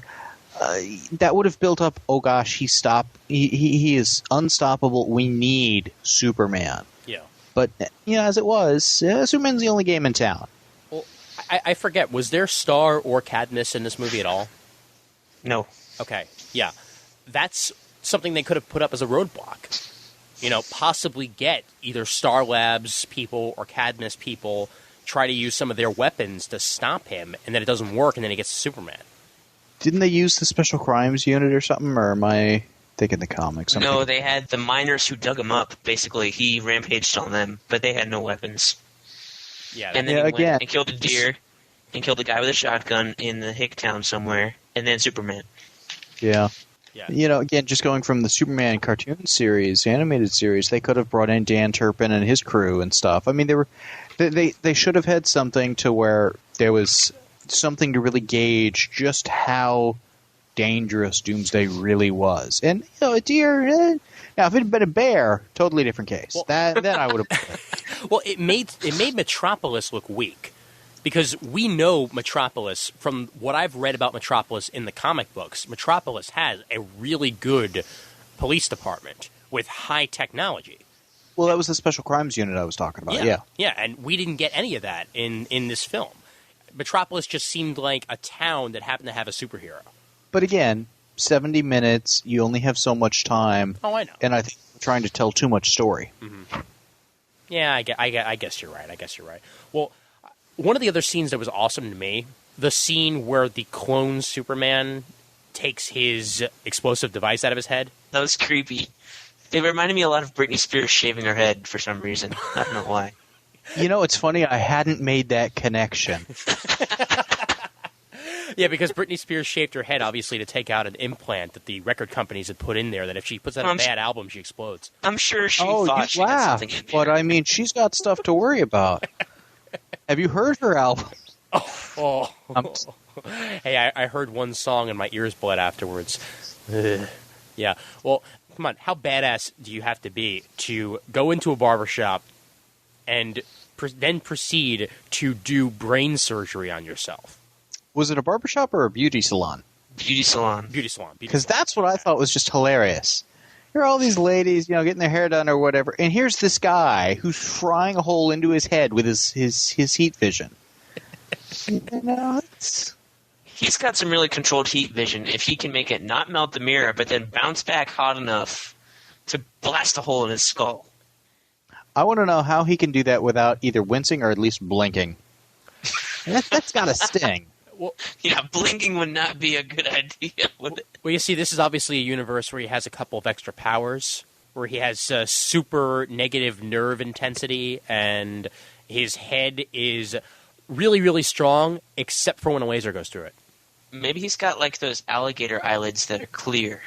Ooh, I hadn't thought of that. He's not dense or retarded, though. What I thought was kind of funny was the press conference after he killed Toyman, and he was kind of like, I had to set an example, and they're like, well, you're not the law, and I kind of thought, I am the law, like RoboCop. And the law is me. Exactly. I was going to say, I mean, there's a lesson to be learned here from that beauty shop scene, and that's if you're going to put a self-destruct thing in a Kryptonian's head, you've got to line it up to where it's kind of directly behind his eyes.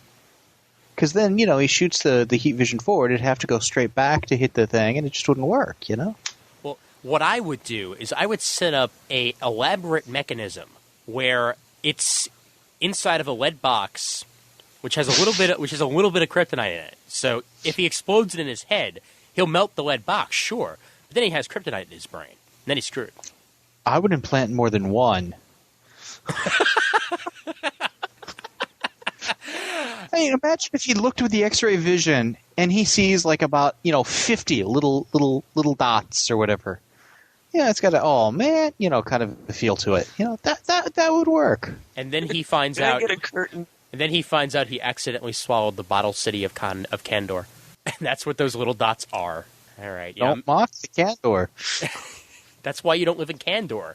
Dude can accidentally mistake it for a freaking soda pop, and then you're screwed. It's more of like one of those big water jugs they bring for the water cooler. Oh, okay. I got you. Just never accidentally fill it with Poland Spring, and then you're set. What'd you think of the clone? I mean, did you feel he was enough of a Superman to the extreme to work in the scenario that he set him up for? Brent? I thought so. I was kind of not disappointed because he was a full Kryptonian clone. I thought it was going to be, something that maybe Lex Luthor could control more, other than the thing in his skull. Like maybe he wasn't a full Kryptonian, and I was kind of amazed how Lex Luthor can just clone Superman out of nowhere. Yeah. Why hadn't he done this before type thing. Yeah, well, I mean... So I was surprised he wasn't, like, part human or part frog or whatever, and that he didn't, like, blow up into some giant monster at the end that Superman had to fight. Yeah, actually, that's a good point. How did he actually clone a full Kryptonian? I mean, all the times he's tried it in the comics and all the times he tried it on the animated series, he got a Bizarro. Details. All right. Fine. Well... I actually wouldn't be surprised if there was a little bit of human DNA in there, a la Superboy. Yeah, but the question is whose? I mean, because we didn't see Cadmus, so it can't be that guy. Well, it was later revealed, spoilers, that it was Lex Luthor's, DNA, and not anybody else's. So, for all we know, he could have put a little bit of his own in there. Because he's done that to himself a few times. Mm-hmm. It's funny. Maybe he wasn't a full Kryptonian. I mean, it's kind of hard to gauge him. Superman wasn't at full strength when he was fighting himself. That's true.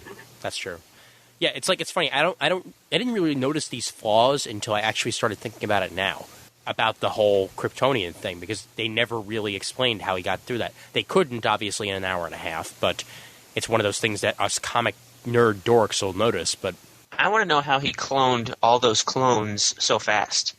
Because it looked like he had at least 15 full clones ready to go, and then a bunch of other fetuses. Like, Superman was dead for 17 days. This was best explained in an episode of The Next Generation, where Picard gets kidnapped. He's lying on the bed. The light beam hits him from the head, scans down to the feet, and then another Picard is on the other bed. There are photocopying machines that can do this. Did they use those in your office? Is that how you take a break? Yeah. You just set how many clones you want, you hit the thing, you wait a little bit, they just come shooting out on the output, it stacks up, Oh my God. John, you never left work, did you?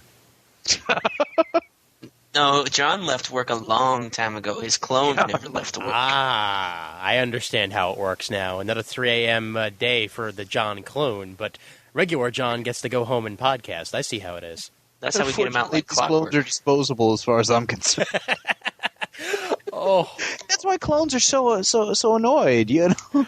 All I can think of is the Prestige right now. Oh, God. Am I the only one here who's seen the Prestige? No, I've seen it. Okay, good. I'm I was actually kind of thinking the Michael Keaton movie Multiplicity, yeah. Oh, where maybe since John never goes to work, he doesn't have to hear that clone complain all the time. Never clone alone. Because that's what did Michael Keaton in that movie. He talked to the clone. If he just left him alone, it'd been fine. Leave the clone alone. Leave the clone alone. We are totally Ian, going off track here, but yeah. Ian, I'm totally surprised your favorite part was not the Kevin Smith cameo. Oh, yeah. My favorite part is definitely the Kevin Smith cameo that happened for 8 seconds, and I barely even noticed until I went on the IMDb and found Kevin Smith's name. Yeah. Yeah. Woo. Ugh. He has to be in everything, doesn't he? I guess. Yeah. We know he's a huge Superman fan who almost made a Superman movie, and that there was almost a mechanical spider in it. But, yeah, whatever. He made his guest appearance, and that's that. Lame. In his own words. Yeah. So, Lois obviously found out that there was a bit of a problem with this Superman pretty quickly, and yet nobody else noticed, not even Jimmy. I.e., he killed. Yeah. Well, she noticed because he didn't kiss her on the mouth when he took her home, and that he missed her home the first time. So it's like he didn't know where he lives. Therefore, he's never slept with her. Yeah. you Or see, been in this love. illustrates a part of the Lois and Superman love dynamic that they really don't take much advantage of in the comics. And that's that Superman can really never dump Lois. Because if he does, she's going to convince the world he's gone evil. So basically pulling the whole my super ex-girlfriend thing, only the other way around? Exactly. Ah, okay. I'm learning way too much about comics on this episode. Way too much. She can blow up her own apartment, get the insurance money, and blame it on Superman. Ooh. Because she used to date him. Or better yet, she finds somebody that she totally hates, throws him off of a cliff, and blames Superman. Superman was jealous. Yeah. That's how she gets rid of her new boyfriends. Mm-hmm. Okay, we're rating comics right now. That's it. Just get it done. Get it done. DC has learned a lesson here. That's how to do it. He's going to have one more day where he's going to have to decide whether or not he gets to save his mother, or whether or not he totally disavows any knowledge of Lois whatsoever, and they're not married anymore. It's going to be great. Speaking of Superman's parents, where's Pa Kent? Does he have to die in every Superman continuity? Yes. He's dead in the movies now. Mm-hmm. He's dead in Smallville, which angered me a lot. He survived in Lois and Clark. Yeah, okay, he survived in Lois and Clark, and he's still alive in the current comics. Yeah. Until Jeff Johns decides to kill him with Richard Donner in a year. No. They better not. On the upside, that'll never come out. No, it'll come out. It'll just come out in about 6 or 7 years. Oh, that's what annuals are for, anyways. Sure, yeah. Wait. Kurt Busiek will write the funeral story before he even gets killed in an issue of Action Comics, and that'll be 6 years prior. Brilliant. It writes itself. It makes money. Because they'll get Alan Heinberg to edit the story. All right. And Jim Lee to draw it. We have gone on such a tangent in a matter of like 15 minutes here. But yeah, no, that is a valid point, though, that he is dead like everywhere but current continuity. I like, actually, the fact that he has 2 parents. I've always liked that. I liked it, too. I can kind of understand, though, why he's dead. Because if he's there, then Ma Kent... Ma sounds really like nothing. Ma Kent really has, like, she doesn't have to turn to Lois at that point. Mm-hmm. And Lois really doesn't have a shoulder to cry on because Ma Kent's still feeling the way she is, but she's already done it all to her husband. Yeah. So I can see kind of that where it strengthens that moment for a little, but it still seemed kind of like, does it have to be this way? Yeah. To me, anyway. Well, the Lois and Martha Kent dynamic in this actually reminded me a lot of the way that they were in Lois and Clark, where they were able to be confidants for each other. Whenever anything happened with Clark, obviously they had to turn to somebody, and that's what they were for each other. They were that rock, which worked very, very well. I don't know whether or not you guys draw a comparison to that as well, but it did remind me a lot of that, and in the current comics as well. But that's the other media Superman that it reminded me of a bit. Well, okay, we did favorite scenes. We talked about the plot a little bit. I guess we'll go to the fight scene. The fight scene between the two Supermen, because that's really all we really need to do on here, I guess. Okay, the fight scene between Superman clone and regular Superman. Better fight than the Doomsday fight? Different fight than the Doomsday fight? Necessary fight? What do you draw conclusions from that? I thought it was pretty much the same. The same? I mean, okay, here's my big gripe with it. Superman has grown his super mullet with his super Rogaine and his super tank, right? And Super Robot says, "Sir, you're not at your weakest thing, but it's a good thing I brought you this solar suit. Oh, okay, I'll wear it, and I'll recharge on the way there." But he fights clone Superman in the dark. Anybody want to explain that to me? No, I don't. Well, and the funny thing, they could have fixed that with a 5 or 10 second scene of him arcing up out of the atmosphere, doing the soak up the sunlight for a bit, do the nice kind of, cool shot of him pose as he then plows down to go into fight. Pretty much pulling a Birdman. Or a similar scene to kind of what they did at one point in Superman Returns and stuff. Mm-hmm. Or in the original Batman movie where you see the bat plane kind of go up, hit the silhouette or whatever, and then come down, Well, still, even if they did that, I still would have thinking it was kind of silly. I mean, he is wearing a solar suit at night. He needed like a night suit. But if he'd had the solar suit and the robot says, "Hey, you should charge up first," and he goes and does that, then you've got he's gotten powered up, but it's night, so he can't go on all the time. He's going to run out of steam, whatever, because he's not totally charged. You could have had that work for the drama too. I guess that does explain why he was still weak, though, because, well, it was night. I just think that's so ridiculous. I'm glad they go to such lengths to point out that it's a solar suit, but it's at nighttime. I'm totally glad we did this podcast. I actually find more flaws with this movie now that I'm hearing other people point out the flaws. Well, and here's another thing that I have with the Superman fight versus Superman. It's in the city, and it's at night. Whereas 40 minutes prior, we had the Superman Doomsday fight in the city and at night. And nothing's the same. They throw each other through buildings. Oh, they fly this time. That's a little different. Both of them fly. Right? And they end up at the Superman Memorial. That's different, too. But other than that, I didn't really see much difference. But we do still find redeeming qualities. Oh, there was a difference. Okay, Superman Doomsday fight. Lois and Jimmy were in a helicopter, which my thing, he goes, "How do you know how to fly an helicopter?" "Oh, I'm an Air Force brat." Remember? An Air Force brat does not a pilot make. My dad's in the Air Force. I don't know how to fly a helicopter. I'm sorry. And shouldn't she be an Army brat? Whatever. Her father's a general.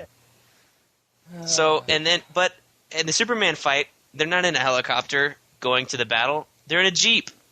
That's the difference. I'm sorry.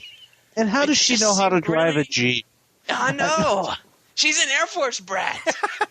Yeah, she's never driven a Jeep before in her life. It seemed just so really repetitive and derivative. Couldn't they changed it to be during the day? Or had the Doomsday scene during the day? Like it was in the comics? Well, it was obviously a way to, reuse animation. But they didn't, though. Yeah. What did they? Maybe they reused backgrounds. Well, but that's what I mean. That's what I mean. They probably reused background animation. They probably reused background animation. I mean, that's a way to save money. If this wasn't nearly as big budget as we think it was, then it's possible they might have just pulled that route. Yeah, but if that's the case, they should have tried to leverage more of what they had from the cartoons. Yeah. Because the art style was very similar. This was not a classic Dan Jurgens looking thing, like we'd kind of been led to believe it might be. In other words, it looked...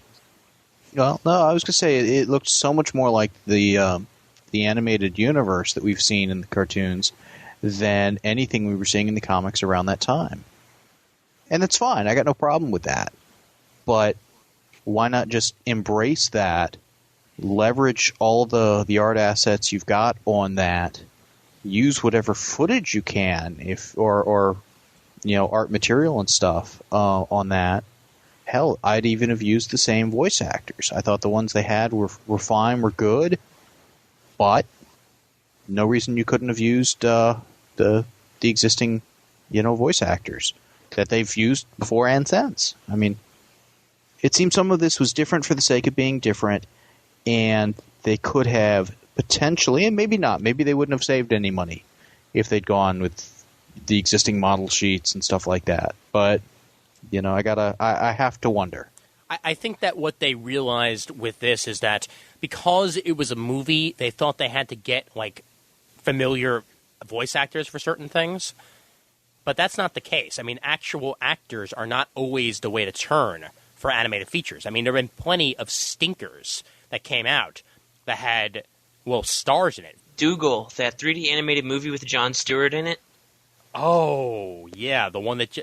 no, Jon Stewart is a plague for movies. Fantastic. No, Jon Stewart is a plague for movies. All right, he has said so over and over again. Every single movie he is in flops. Oh, Big Daddy. Yeah. He was in Big Daddy. That's one. Everything else, man, everything else absolutely flops. Will Smith in Sharks. Yeah, Shark Tale. Yeah, Shark Tale or whatever it was. That was absolutely terrible. With this here, they believe the hype that in order to have a big production, you got to go with big names. Well, I think they'd be better off if they would just acknowledge that there is a generation of fans or whatever that's grown up with George Newbern as Superman, Clancy Brown as Lex Luthor's voice, that kind of stuff. And just like, there are people who, when they hear Batman, are either going to hear Adam West or Kevin Conroy or Conway. Who was the one who did it for the animated series? Kevin Conroy, you got it. Yeah. Go with that. I mean, the fact that they've essentially reverted back to those voice actors in the new Batman cartoon, it's like, there's no reason they couldn't have done that for the animated Superman Doomsday DVD. Yeah, I mean, obviously they're looking to repeat doing those parts if they did it in a series totally unrelated to the old one. Sure, yeah. And, I mean, they've said so on the Batman. It's like, well, why'd you go with them? It's like, well, they were there already, and they did a good job, so why not go with them again? Mm-hmm. And I had no problem with the job that Adam Baldwin did and James Marsden and stuff. They were good, they were fine, but I spent enough of the time in the movie getting used to the essentially needless changes, both in the voices and the looks, and add to that the sometimes jarring changes they made to the story. It would have been more comfortable for me as an existing viewer of the cartoons and stuff if there was a little bit more familiarity to draw on. Mm-hmm. Now, is that a huge deal? No, but,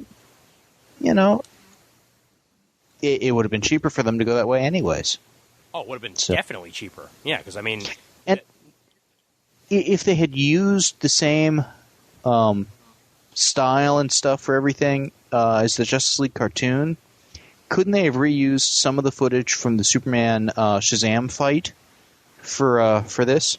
Not that I'm saying they should. Seeing a new DVD, I'd like to see new footage for everything. But, if they have to cut corners, that seems to be a way they could do it. I'm all for that. And that would have been a good way to get some more damage thrown in there, because I said this before, there was more damage in that episode than there was in this movie. Oh, yeah. Where was the scene from the comics where they shattered the glass windows for 5 miles or whatever with the two fists meeting each other?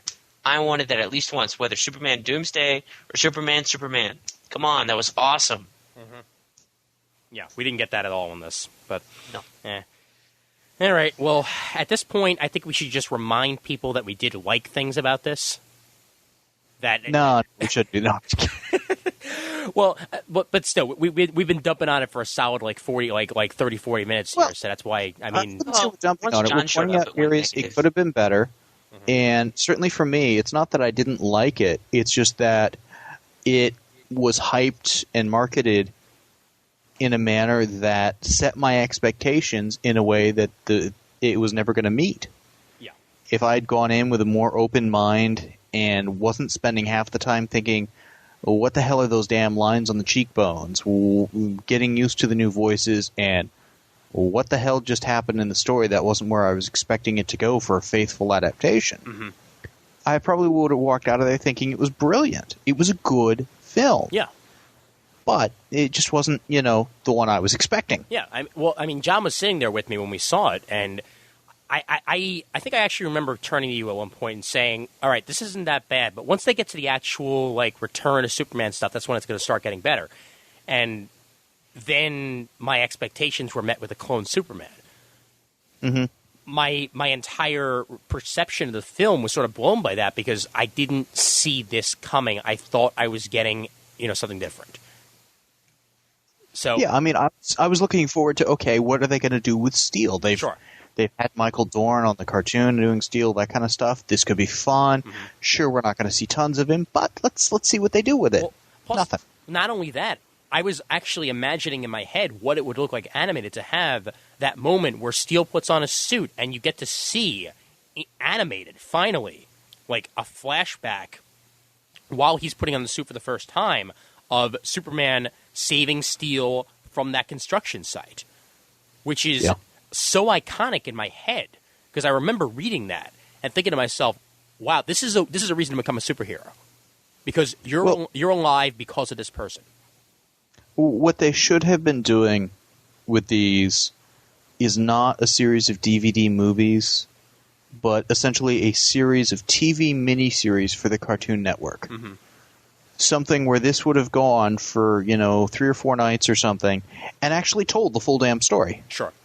Do you think that it would have worked better if they had 2 movies, like The Death and Funeral and then The Return of Superman being another separate 70-minute movie? Yes. I think you need even more time than that, depending how much of the story you're going to tell. Well, I had said earlier that a trilogy would have worked to me, that you could have very well just told the death here, gone on to Funeral for a Friend / Reign, and then Return. Well, yeah, and if you go with 3 nights, 2-hour blocks, figure that's, 88 minutes apiece, you'd have had time. Yeah, but even with previously on sort of footage, and stay tuned for tomorrow night's episode or whatever. Yeah, but that's just not what they wanted to do with this. They wanted to have one and out, which is already thinking in my head, like, wouldn't Judas Contract work so well if it was a miniseries? Well, Judas Contract is 4 issues, one of which was a little, say, oversized. We'll say 5 issues. Mm-hmm. So we're talking 128 pages roughly. The Death of Superman stuff, that went on for quite a few more than that. Yes. That was 12 just for the death part. Yeah, that was at least, I think in the end it was at least like 36 to 40 issues. I think you could do it in an hour. The Death of Superman was like 7 issues, and I think it was like 8 or 9 with the World Without Superman. Mm-hmm. But the Return was like 20 issues or something. Yeah, because they wanted to stretch that because they knew what they had going. Well, I mean, even New Frontier, that's 6 issues, but those were, 48 pages each? Yes. Yeah. That's quite a bit of material. Yeah, and I mean, there's going to be stuff that's cut out from New Frontier, obviously, because it's a movie. Potentially half or 2/3. Mm-hmm. Yeah. I mean... I can see Challenger of the Unknown and the dinosaur scene going away. Oh, yeah. Definitely. Yeah. Any characters that are not pivotal to the main story, gone. Mm-hmm. No question. Oh. All right, at this point, let's do a quick wrap up of the Superman Doomsday, and let's actually go forward into a bit of a preview for New Frontier and what we're expecting from that, specifically with the voice actors. I want to see whether or not you guys think they're going to do a good job or not. So, yeah, final wrap up of Superman Doomsday. Give me a quick wrap up of your positives and negatives here one last time, and again, whatever you want to say it, positives, negatives, whatever. Just let the people know what you think. And we'll start with you, Brent. I definitely think it is a good film. I mean, I do think I think all of these animated movies, whether from Marvel or DC, need to ditch the 70-minute time length and go for a full hour and a half, add on another 20 minutes, another 30, do 2 hours. I know it's expensive and all that, but, 20 minutes is not going to kill you. Go for a full hour and a half. I think will improve things all around in all of these movies. But, I mean, the Superman Doomsday fight in the beginning is great. I thought that was good. Yeah. For what it's worth, for what it is at the end, it's still good. I mean, I had some problems with it here, but, I was really, if you listen back on it, I was kind of nitpicking the whole time. So it is enjoyable, and first time around when I watched it, I really did like it.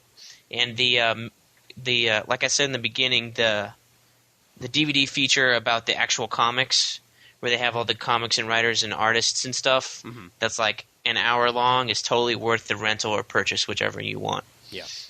That kind of redeems the movie, even if you think it sucked. I'm glad I didn't pay for this movie. I'm glad I didn't purchase it. I was going to at first. But when I went to San Diego Comic-Con, I'm like, okay, great, they're showing it, so that'll at least give me a way to find out whether or not I do want to purchase this. At this point, it's definitely a rent, not a buy. And I will sit down and watch it again at one point. Probably, like Brent mentioned, because of that, because of that documentary, I'll probably go and at least rent it from Netflix, and I'll watch the full feature again to see how it feels when I'm sitting at home. It did a good job of telling a story; it just wasn't the story I wanted to see, and I think I made that clear as time went on here. If they would have just said this is a Superman Doomsday story separate from the comic books, then I would have been perfectly fine. But they had to say the words faithful, and it wasn't faithful. John? Yeah, if you're interested in a movie that was inspired by those events in the comics, this does a fairly good job. There are a few things that didn't work for me, but a lot of it was some artistic things like that. People may have different tastes. It was a good story. It was a good DVD. It was a good film. It was good voice acting, stuff like that. But it was inspired by, not based on. It was not a faithful adaptation, and if you go in with that mindset of here's going to be a streamlined version of the comic storyline, and it'll focus on Superman and Metropolis, and pretty much anything outside of that, if you can accept that's going to get cut and they're going to have to rewrite accordingly, and they do a good job in those cuts and the rewrite, you'll be happy with this. It's definitely worth checking out. Yeah, and it actually reminds me a lot of what Marvel has done with their animated features. Iron Man is an Iron Man story, but it's just an Iron Man story. It's an origin, sure, but it's not specifically based on something. It's inspired by other tales that have been told, but they do their own thing, just like Superman Doomsday did here. Same thing with Doctor Strange, and obviously Ultimate Avengers takes heavily from the Ultimates, but it's not quite that. Just tell different stories. If you're going to tell different stories, be faithful. If you're going to be faithful, just make sure to tell us ahead of time what you're doing. And one more time I'll say it, if you haven't seen Doctor Strange, go ahead and see Doctor Strange. That's a fantastic Marvel movie. Probably my favorite of the ones that they put out so far. But that's another story, I guess. All right, on to New Frontier. We got voice actors. Again, we're going with the famous voice actors over the established voice actors for these characters. However, I think they made good choices.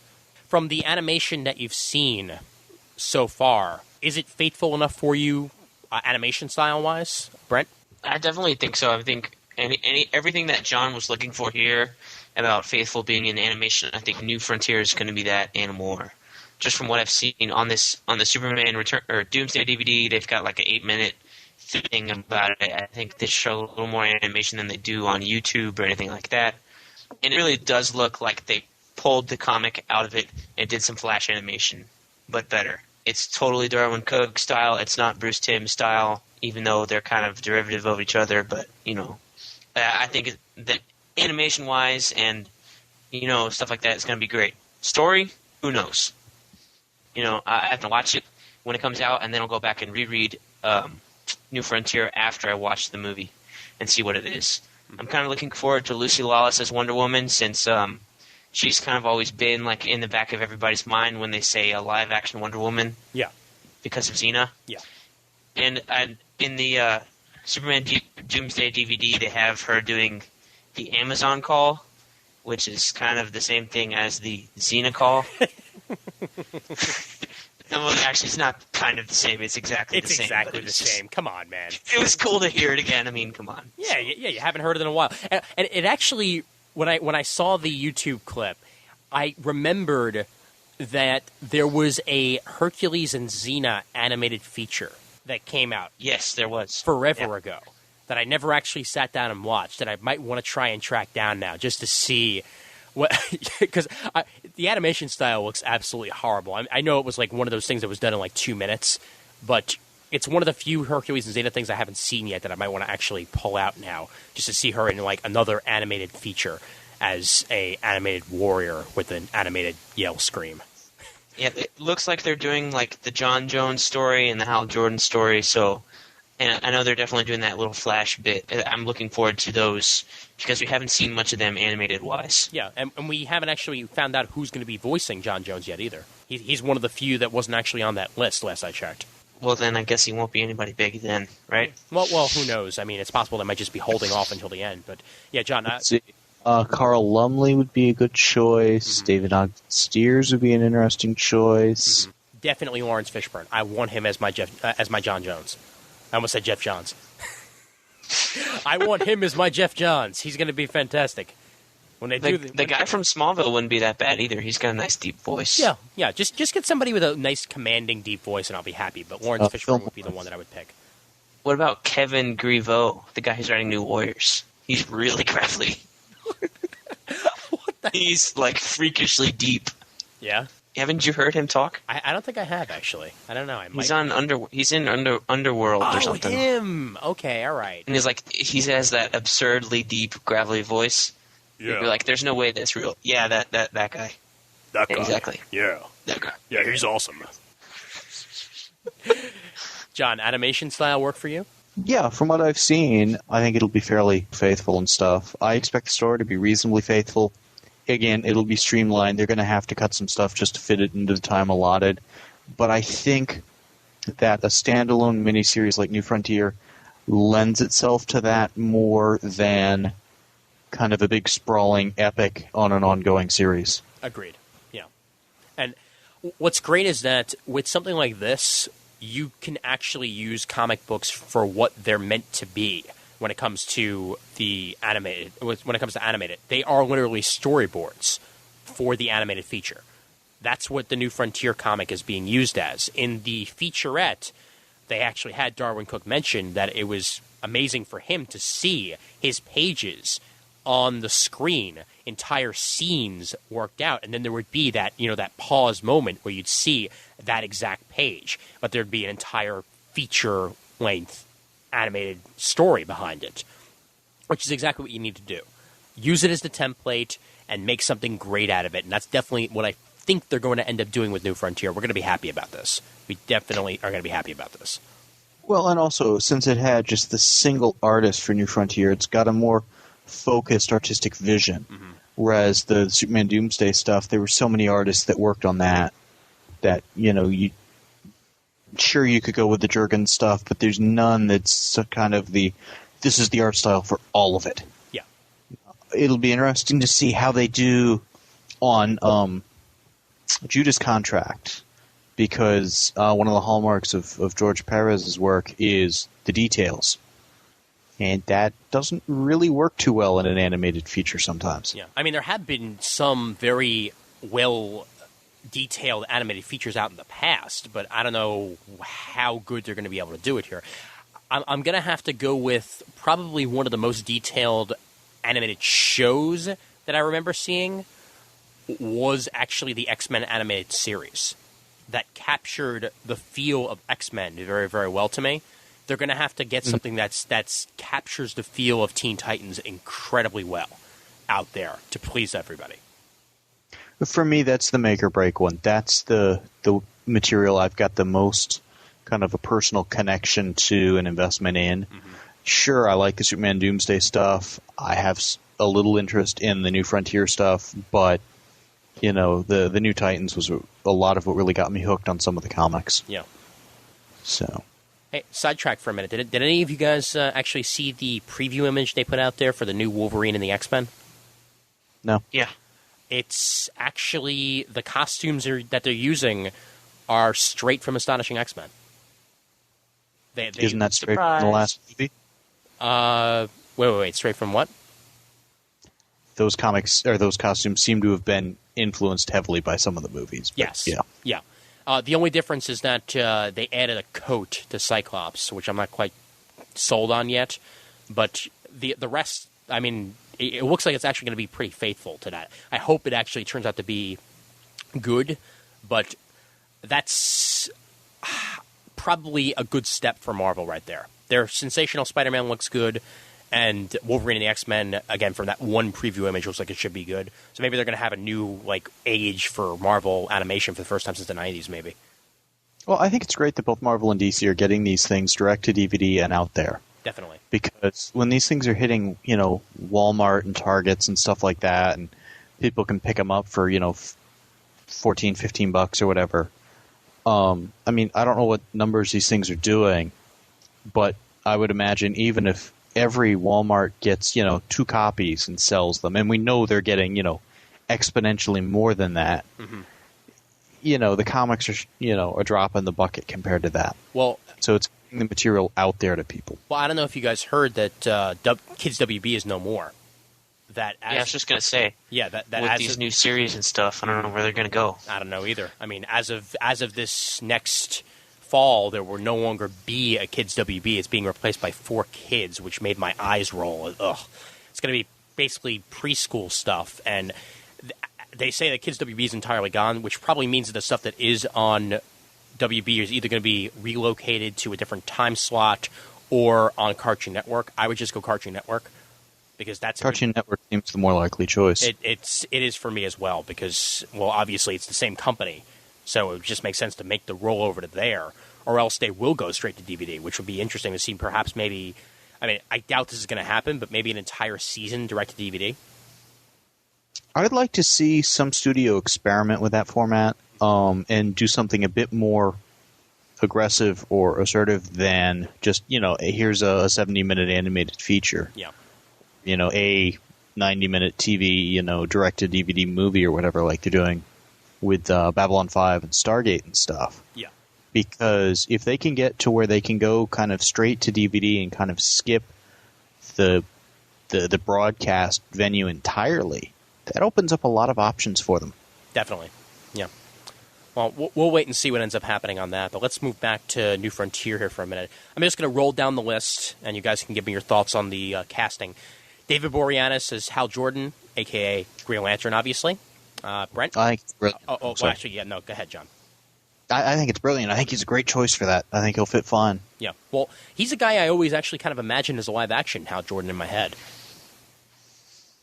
Yeah, I can see that. I mean, he fits the bill, and he's got a voice that's very commanding, which you need as Hal Jordan, so that works for me. Brent, agree? I would have to say, yeah. I mean, he does. You see him in the thing on this DVD. I mean, him doing the voice and stuff works pretty good. Mm-hmm. Everybody suit up. Neil Patrick Harris is Barry Allen / The Flash.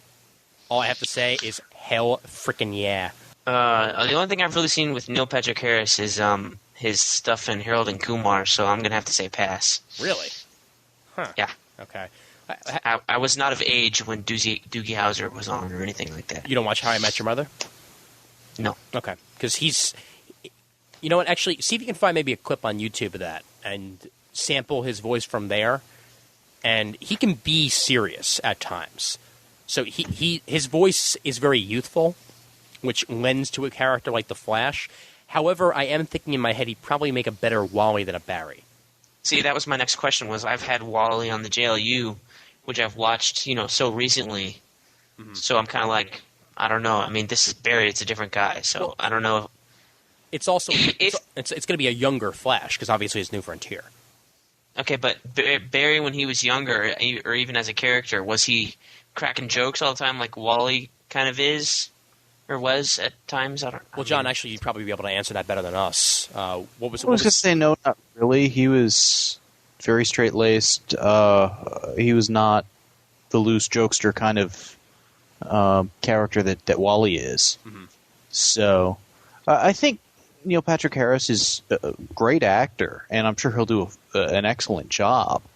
I don't know that he would have been, one of the first 10 names on my list for the Barry Allen Flash. Of course, I don't know who would have been on that list either. I agree. He seems like a better fit for Wally, and I certainly could see him having done that, had he been on JLU or whatever, instead of Michael Rosenbaum. In fact, I could have even seen him, and obviously this would be something that wouldn't really work now, but maybe even voicing Bart as Impulse. Because he can give himself even a youthful quality that would work for a teenager. Yeah, I could see that. And didn't he do the MTV Spider-Man series? Yes, he did. Wait, did he? Actually, I thought he was Spider-Man. Yeah, I think he was. Yeah, he did. Mm-hmm. Yeah, that was him. He started that stuff. Yeah, I really like that series. Yeah. I mean, I'm a huge fan of that. I thought, actually, that there was going to be a second season, but they obviously decided not to go with that. But he was actually very, very good in that. He was my favorite voice, no question. Yeah. Both as Peter Parker and Spider-Man worked really well. Lucy Lawless is Wonder Woman. We're pretty much agreed that's going to be great, I assume? Yeah. Yeah. I mean, there's nobody else who can voice Wonder Woman in my head. This is the most interesting casting out of everything so far that I've seen. Jeremy Sisto, who I know from 6 Feet Under, most specifically, and he was also on, was it Kidnapped from last season, I think? That was the NBC show he was on, as Bruce Wayne / Batman. He's got a very gravelly, deep voice, so he might be able to work that well. But I guess we'll wait and see what it's going to actually turn out like on the screen. It's either going to be hit or miss for me. He could be great or he could miss the mark. I hope he's going to be great for my sake. John? You know, it's funny. I could almost see David Boreanaz doing Bruce Wayne, too. Yeah, I'm not that familiar with Sisto, so I don't know. Brent, you know him at all? I'm gonna have